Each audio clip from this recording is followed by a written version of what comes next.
Hello and welcome back. We are talking about section 6.4, Introduction to Continuous Probability.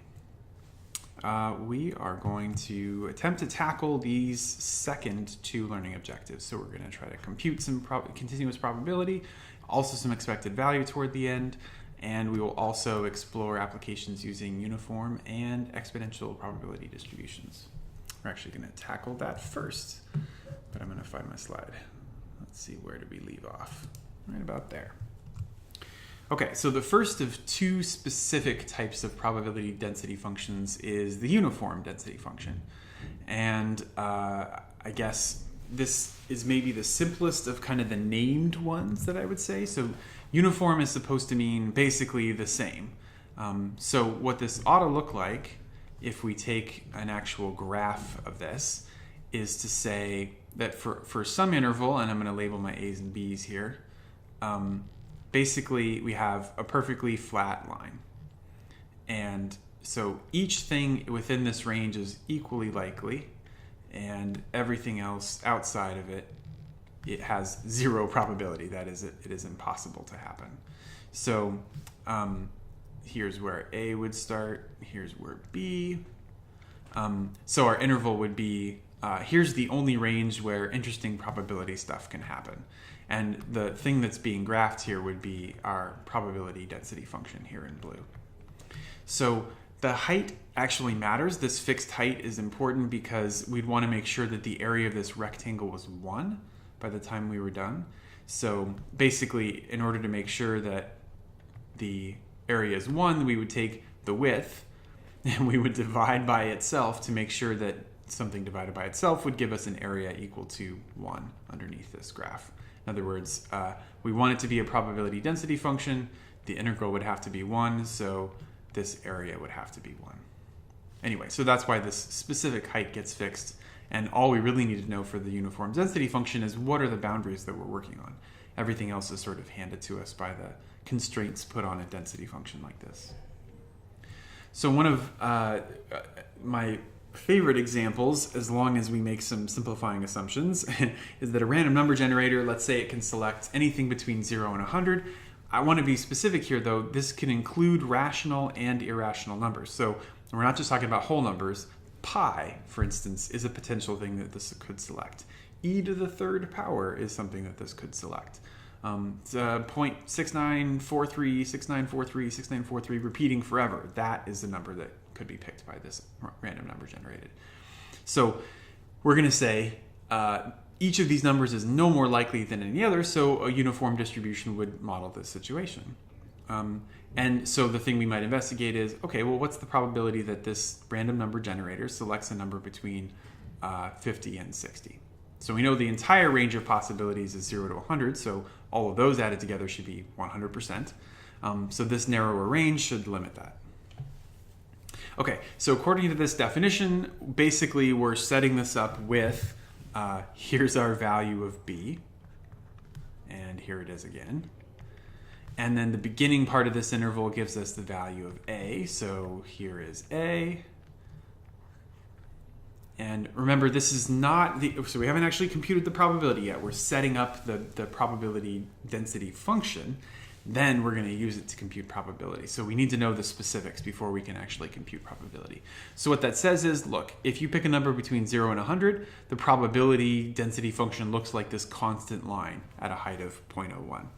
Otherwise, the likelihood is 0, because our random number generator doesn't pick stuff outside of 0 to 100. Okay, so now we can actually compute that value. So we can say, what is the probability that x falls between 50 and 60? Well, it's the integral of our density function, which just happens to be 0.01, or the fraction 1/100th, if you like, integrated from 50 to 60. So our the visual that goes along with this, wow, that was the funky vertical axis. So we've got stuff that's possible from 0 to 100. The actual height was at about 0.01. So there's our constant height. And then once we're past that point, the probability becomes 0. And same thing to the left. So the specific range that we're going after here, though, goes from 50 to 60, which is a pretty narrow slice. I'm going to try to get this on here without too much clutter. So 50 is supposed to be in the middle, 60 is not too far above, and this area, this little sliver, is what we're really going for. So you could actually do this one with geometry, although an integral won't give you a wrong answer. So the integral would look like integral of a constant, the power goes up by 1, so it's going to get an x to the first tacked onto it. And then we evaluate that at 60, evaluate it at 50, take away, and there's our 0.1. And so, in other words, 10%, that's kind of what you'd expect, right? You had it could select stuff from 0 to 100. You picked a range of 10 from amongst that. And so 10 out of 100 feels like kind of the right answer. One comment before we try out our other density function is, we could get into an argument about whether these should be greater than or less than, or rather less than or equal to versus less than. And it turns out it doesn't actually matter. You'll notice the integral didn't really make us assume that we could actually hit 50 or not. And so and the rationale behind this, it comes from the continuous nature of this. So the number 50 itself is one out of, let's say, infinitely many possibilities, right? If we can pick any fractions or crazy irrational numbers like pi or e squared or whatever, then there are infinitely many possibilities here. 50 is one out of infinity. That's basically saying that the probability of picking 50 is 0.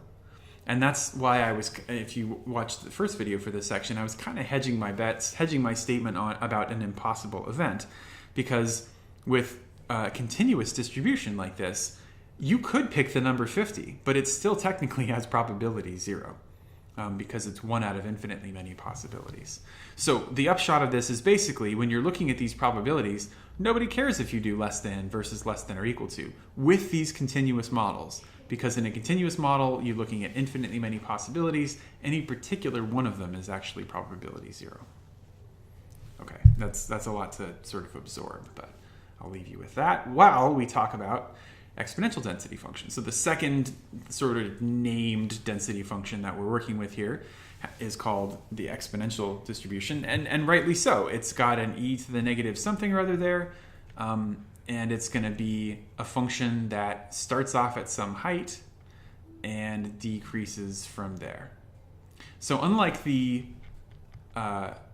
uniform density function, this one doesn't give you equally likely possibilities. Instead, it starts off with smaller numbers are much more likely than larger numbers. This gets used with expected lifespan of stuff, and that's actually what we're going to do in our next example here. So you imagine that a light bulb, for instance, is likely to last some short amount of time, but the farther out you go, the more likely it is to fail. So there's the larger probabilities of success in the short run and smaller probabilities in the long run. This lambda, that Greek letter lambda there, has some nice interpretation for us as well. When we talk about expected value, we can mention that particular piece. But other than that, it's just some constant that basically makes sure that the area under this curve ends up being 1.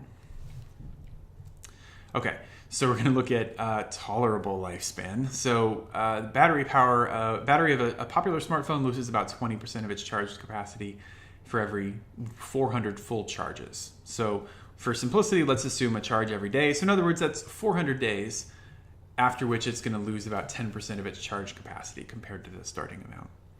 So what that actually puts us firmly into this exponential density function category. When you think about losing 20% of its power after some amount of time, whenever you have this percentage rate of change, I'm sure your college algebra teacher talked to you about this some, that suggests an exponential function. So we're going to be given this, although we actually, if you're just between you and me, we could have figured this one out ourselves. We could have figured out the value of lambda using the fact that it drops this much after 400 days. But we'll leave that off. We were handed it. Don't look a gift exercise in the mouth or whatever the phrase is. Our job is to find the probability that the tolerable lifespan of some specific person's smartphone is at least 500 days. Okay. So one thing to be careful of is that this was 500 days, and I'll go back to it just to clarify.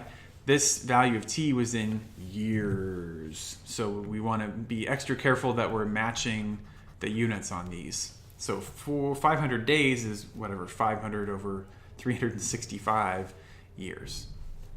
So we're going to want to use that for our t value.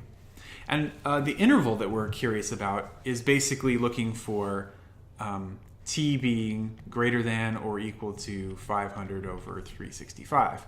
There is no stopping point. In theory, we could have this phone for a billion t trillion t years as far as the math is concerned. There are obvious practical limitations on that, like, eventually the sun is going to supernova or whatever. But for mathematicians' perspective, we'll just look to infinity. So our job is to integrate this probability density function over the interval of t values we think are important to us. So that's from 500 over 365 till forever. So this is an improper integral, which is delightful because then it brings in the topics from section 6.3. Remember, what this really means is we pick some kind of dummy variable here to say, let's let it get bigger and bigger and observe what happens. Meanwhile, we have to actually take the integral of this. So we're going to do our e to the kt rule, where this k gets divided out in front. So we're going to end up with this constant getting divided. It is not a coincidence that this number is the same as the number on top, but with a negative. That's actually, these were both supposed to be lambda, right? Lambda e to the negative lambda t. So these cancel out just adorably. So we have things much nicer to work with. And then we plug in our capital M, we plug in our lower limit of integration, and then the moment of truth with this limit, as M goes to infinity, we're curious what happens to this expression. Well, M gets really big. This is negative times that, so this is a really big negative number. So this is all going to head to 0 there, which means that that term is irrelevant once we evaluate the limit, and all that's left over is this other thing. So e to the stuff I can't even bring myself to say is about 0.2156-ish. So in other words, 20-some% chance that the phone is tolerable for at least 500 days. Again, we're measuring tolerable lifespan by something slightly amorphous, like I don't want to use my phone anymore because I have to charge it so often. So there's an exponential density function. So here's a u-try exercise.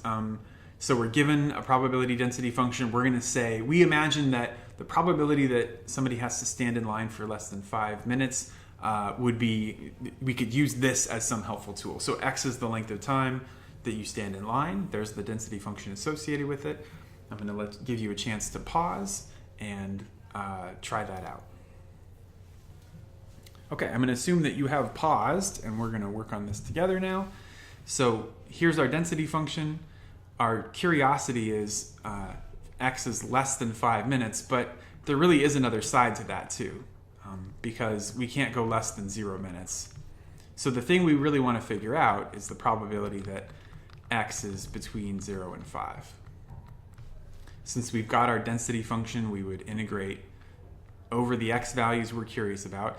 I'm going to take this moment to do some clever rewriting so that this doesn't look so much like a crazy fraction to work with. We're going to say integrate this, technically requiring a little substitution because x plus 2 is slightly more complicated here, but notice that that's going to give us du and dx being the same thing anyway. So really, I just like to kind of integrate this as though it were x to the negative 2.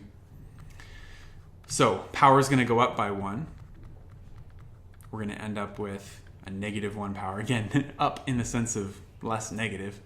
So we would divide by that, which gives us this negative constant out in front. And then we're supposed to evaluate all that goodness from 0 to 5. I've got a blank slide here for us to work with. So there's our density function again. So this is going to have us evaluate. We're going to plug in 5. And then we're going to take away, I got to get my negatives right. And then we're going to plug in 0 for the bottom part of this interval. So there's, I guess I didn't need the brackets anymore, whatever, I got excited. So this is going to be something around, pretty likely, 0.714. That doesn't look like a 4. So the odds of standing in line for less than 5 minutes, 71-ish%. Okay, last topic to quickly tackle, expected value. So we're going to attempt to basically say, what is the, I hesitate to phrase it this way, but the most expected thing that you'd want. So if you looked at that line example, standing in line previously, you might want to know, hey, how long would you expect to stand in line on average? Not that you would go into line knowing or believing that that's exactly how long you would stand there, but basically, where does the probability hit 50%? Where does it land such that that would be the middle most value? So expected value basically says, it's sort of deceptively simple here. If you're like students I've had in the past, this will be easy to sort of miss, but you're essentially integrating just like f of x, just like you normally would, but with this extra x tacked on. It turns out this is a super important component of this, and it can change the expression that you're working with dramatically. So a quick example for that, if we pick ourselves a distribution, again, we'll just pick something at random to work with. Expected value for this looks over the entire range of values that make any sense. So in theory, we're integrating over 0 as well, but nobody cares about the integral of 0. So really, only between 0 and 3.5 does this thing actually give us a non-negative, a positive formula. So we're going to take our actual expression here, and then notice the magic x out in front, because that's how we figure out expected value. So I would first want to distribute that, and maybe let's make a little note of the work that would be involved there. So this would look like x minus 4/9 x cubed. So that's this expression inside. And then if we integrate that, the x power goes up to 2, divide by it. X power here goes up to 4, divide by that. So then the 4's kind of go away, and we're left with a 9th. And we're looking to evaluate that from 0 to 3/2. So once we do that, we plug in 3/2 for both of our x values. We plug in 0 for both of our x values. We get an expected value of 9/16. So that's kind of the balancing point, as it were, of this distribution. So if the expected value that you would run up against looks like 9/16. So sorry for the slightly longer video, but that's it for 6.4. See you next time.